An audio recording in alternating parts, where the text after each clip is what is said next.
వండింది తరగపోయినా తిన్నది అరగకపోయినా ఇలాంటి స్వీట్ పనిష్మెంట్స్ అయితే ఇంట్లో ఇవ్వండి అప్పుడప్పుడు. ఏంటా అనుకుంటున్నారా? వామ్ రైస్ అండి. అన్నం వండాక టిఫిన్లు తింటాను, బయట తిన్నాను, ఇలాంటి వేషాలు వేస్తారు కదా ఇంట్లో. అలాంటప్పుడు వాళ్ళకి అరగలేదన్నా, అన్నం మిగిలిపోయినా, లంచ్ బాక్సులకైనా ఇలాగ వామ్ రైస్ చేసి పెట్టేసేయండి.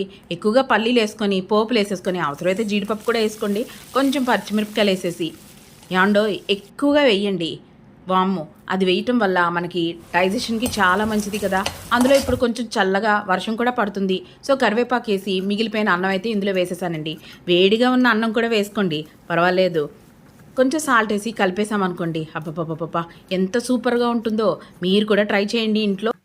నాకు తెలిసి అందరూ ఇది చేస్తూ ఉంటారు. ఏమంటే నేను పసుపు అయితే వేయనండి. ఎందుకు అంటే ఇలా పసుపు వేసేసాను అనుకోండి, పులిహోర తిన్న ఫీలింగ్ ఉంటుందండి మా వాళ్ళకి. నచ్చిందా? నచ్చితే లైక్ చేసి, షేర్ చేసి, సబ్స్క్రైబ్ చేయండి. సబ్స్క్రైబ్ చేయడం